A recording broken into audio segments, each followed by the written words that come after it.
그와 관련해서 우리 요즘 트럼프 대통령이 그 이번 코로나 사태로 인해서 뭐 대응을 초기에 잘못하고 지금 상황이 어렵기 때문에 굉장히 위기다라고 일반적으로는 할 수 있겠지만, 또 한편 뭐 이 상황을 굉장히 본인이 정치적으로 활용해서 매일 뭐 백악관 브리핑을 하면서 선거 운동을 하고 있다, 뭐 이런 또 얘기도 들리고 있습니다. 예. 그러니까 트럼프 대통령이 좋아하는 게 이제 그 엄청난 수의 지지자들을 예를 들어서 무슨 스타디움이나 무슨 큰 공연장 이런 데서 모아놓고 이제 연설하는 건데 그걸 지금 할 수가 없잖아요, 전혀. 네. 그리고 그 상황은 굉장히 심각하고 그런데 참 트럼프 대통령 다운 것 같아요. 전 국민이 보는 백악관 브리핑장에서 저희가 사실 이제 비판이 대통령이 매일매일 그것도 이제 주말 토요일 일요일도 백악관 브리핑을 요즘에 계속 하는데 네. 그 대통령이 직접 나와갖고 그렇게 브리핑을 해야 할 필요가 있는가? 중요한 때 어떤 정치적인 메시지 이런 걸 던질 수는 있지만 어, 전문가들에게 방역 전문가 아니면 뭐 로지스틱스 전문가 그다음에 군이 또 협력해야 될 부분이 있으면 또 이제 국방부에서 누가 나와서 얘기하고 이래야지 대통령이 그걸 전부 다 브리핑을 하려고 한다는 게 이게 뭐 효율 면에서도 그렇고 과연 이게 정치적으로도 뭔가 좀 말씀하신 대로 이거를 선거 유세장으로 만들려고 하는 거 아니냐 이런 비판이 많죠. 그리고 저도 최근에는 백악관 브리핑을 좀 안 보게 되는데 처음에는 이제 상황이 너무 급하다 보니까 모든 정보가 이제 백악관 브리핑에서 중요한 정보가 나오고 정부 정책이 나오고 그래서 열심히 봤는데 점점 갈수록 대통령 혼자서 계속 얘기를 하려고 그러고 그리고 그 질문하는 기자들하고 계속 정치적인 어떤 싸움, 말다툼, 이런 게 더 많아지더라고요. 그래서 이게 좀 뭐가 성격이 지금 어떻게 돼가고 있는가 이런 생각을 하게 될 수밖에 없죠. 네. 이게 참, 뭐, 이미 기존에도 참, 상당히 그 예외적인 정치 상황이 미국에서 뭐 벌어지고 있구나, 이런 걸 많이 느꼈는데, 지금 말씀하신 대로 최근에 이런 뭐 여러 가지 언론 브리핑 이런 것도 보면, 뭐 저희 한국의 경우를 보더라도 저희 뭐 대통령이 직접 나와서 하는 경우는 거의 없거든요. 그리고 뭐 일본을 봐도 그렇고, 아주 기본적인 중대한 시기 한 번 정도 간단한 그걸 설명을 하고 큰 정책의 기조를, 나머지는 이제 현직 담당자들이 나와서 이제 다 보통 매일 뭐 브리핑을 한다든지 하는데, 트럼프 대통령은 뭐 본인이 맨 처음에 항상 앞장서서 먼저 모두 발언하고 그 이후에 이제 그 담당자들이 이제 질문을 받게 하는데, 그 와중에서도 또 중간에 뭐 끼어들고 뭐 발언하는 와중에도 뭐 좌충우돌, 그리고 사실적으로 좀 맞지 않는 얘기도 많이 하고, 이렇게 그렇게 하는데도 불구하고 여전히 일단 마이크를 잡고 있기 때문에 이제 여론의 주목을 받고, 특히 그 지지자들, 공화당 중심의 지지자들 입장에서는 여전히 오히려 지지율이 더 올라가고 있다는 얘기가 들리고 있습니다.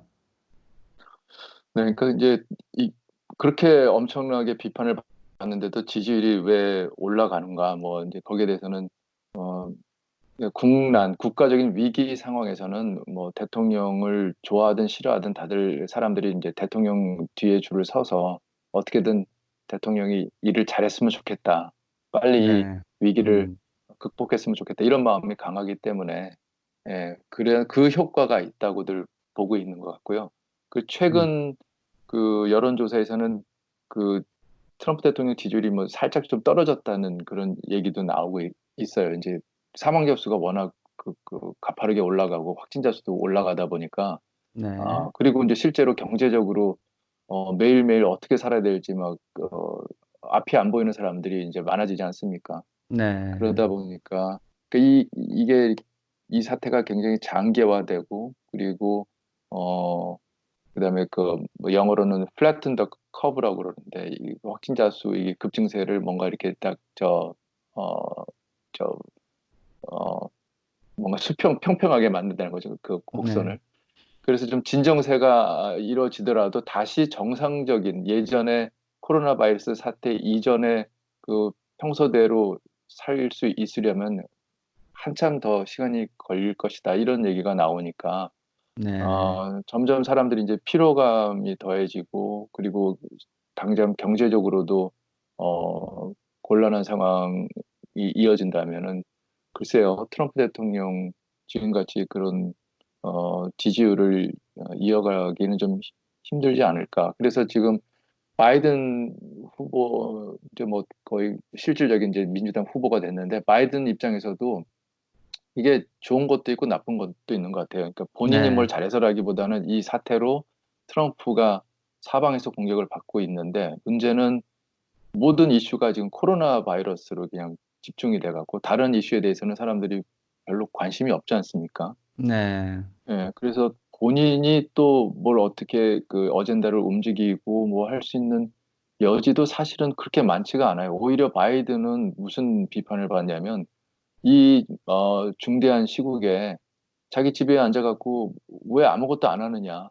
예, 네, 오히려 샌더스나 워렌 같은 경우에는 그 집에서 뭐 자기가 그 비디오 그 컨퍼런싱이나 뭐 여러 가지 온라인 그 플랫폼을 활용해 갖고 굉장히 활발하게 자기 입장을 밝히는데, 바이든은 여전히 그 뒤에 앉아 갖고 굉장히 음, 좀 관망하는 그런 모습을 보이고 있다. 이런 네, 얘기를 듣고 있거든요. 그래서 이것도 가봐야 할 것 같습니다. 트럼프가 분명히 악재를 만난 건 확실한데, 네. 그 바이든이 또 이걸 어떤 식으로 대처해 나갈지. 예. 네, 그렇습니다. 그럼 참 정치는 뭐 보면 볼수록 모르는 것 같습니다. 그리고 아직 물론 대선 일정이 뭐 200여일 넘게 이제 남았기 때문에 시간은 많이 남았고, 근데 그런 와중에 말씀하신 대로 악재는 악재인데 트럼프 현직 대통령에게 오히려 이것이 지금 뭐 어떤 광고보다도 더한 그 공짜 광고를 매일 돈 한 푼 안 들이고 할 수 있는 기회를 줘서 브리핑을 매일 하는 반면에 상대 후보인 뭐 바이든은 뭐 전혀 그 존재감이 안 보이는 뭐 이런 상황이 연출되고 있다. 뭐 이런 말씀을 해주신 것 같은데 아무튼 뭐 현재 여전히 그렇지만 상황이 너무 안 좋아서 더구나 이것이 언제까지 갈지 또 그 상황이 진정되더라도 그 이후에 나오는 경제적인 여파가 어떨 것인지 이런 것들이 여전히 저희가 아마 주시해서 계속 지켜봐야 되지 않을까 하는 생각을 하고요. 뭐 앞으로도 좀 이렇게 속해서 뭐 얼마나 저희가 또 자주 이걸 더 할 수 있을지 모르겠지만 좀 미국 소식을 같이 저희가 얘기해 전해 주셨으면 더 감사하겠습니다. 그리고 저도 이게 그 서울에서는 느낌이 보면 한국은 여전히 굉장히 그 좀 사실 평온하고 정상적인 데 반해서 이 미국에서 나오는 뉴스를 저도 이제 이 인터넷이나 이런 걸 통해서 보면 어우 좀 너무 좀 상황이 안 좋은 물론 뉴스기 때문에 그런 좀 드라마틱한 상황들을 좀 이렇게 보도하는 경향도 있지만 뭐 이런 개인들이 당하는 이런 뭐 그 가족들이 병원에서 죽고 뭐 이런 얘기들 이렇게 보고 있으면 좀 너무 좀 마음이 안 좋더라고요. 그래서 참 빨리 어쨌든 그 미국 그리고 전 세계가 이런 상황이 좀 안정이 됐으면 하는 바람입니다. 우리 김현우 부소장님 하여튼 거기서 제일 안전이 중요하시니까 잘 저기 그 지내시기를 제가 예, 기원하겠습니다. 감사합니다. 예, 모두들 건강하시기 바랍니다. 네, 하여튼 또 오늘도 좋은 말씀 감사드리고요. 다음에 또 좀 기회가 되면 또 저희 같이 한번 그 워싱턴 현지 소식을 나눠보도록 하겠습니다. 네, 네, 감사합니다. 네, 감사합니다.